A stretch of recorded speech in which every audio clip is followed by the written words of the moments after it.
mamimigay tayo ng bahay, lupa, groceries, pera, at trabaho. Kung sino man ang maswerteng mapili dito, ay parang tumama sa loto. 2 weeks nagpaikot-ikot ang aming team upang maghanap ng deserving na tao. Hanggang sa nakita namin ang pamilya ni Tatay Jemmy na namumulot ng basura. Magkano kinikita mo araw-araw, Tay? Minsan 100 lang mula Argao hanggang Cebu City. Araw-araw, kasama ni Tatay sa pagbabasura ang kanyang 3 taong anak at asawa. Kinimitaw nga dapat atong hangaan kay matagid sa mga kabus.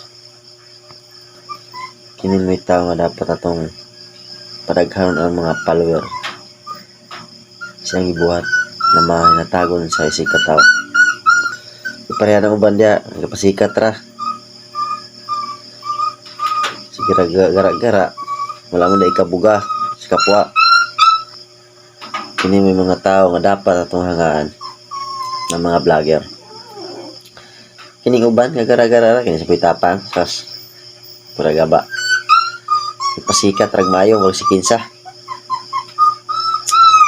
Ako di na jud ko kwan. Ang inyong style, bitapang. Ay klaro, ibirada ta mo sa inyong kabuang. Ay panis si Beatmaster, maayo mo kwan, maayo siya mo siya nga video niya, maayo po pagkwan.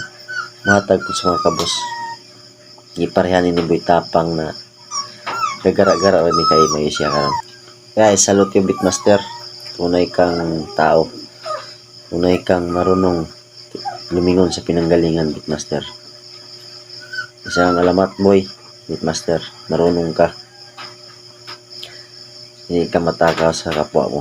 Yan ang mga magandang content creator na marunong tumulong sa kapwa, lalo na sa mga mahihirap. Yan, mamimigay pa ng bahay. O, di ba? May pira pa, may grocery pa. Masana sa pakamangita na. Saan mo pa hanapin yan? Yan si Beatmaster. Tsaka dili pabaya sa mga kuan. Kung mayroon siyang kita, nabigay siya sa kapwa. Yun ang mga taong dapat hangaan natin, mga kabirada. So, wala na akong masabi ito, Beatmaster. Talagang saludo ako sa iyo, Beatmaster. Saludo ako sa iyo. So, hanggang dito na lang, mga kabirada. Saludo ako sa iyo, Beatmaster. Saludo.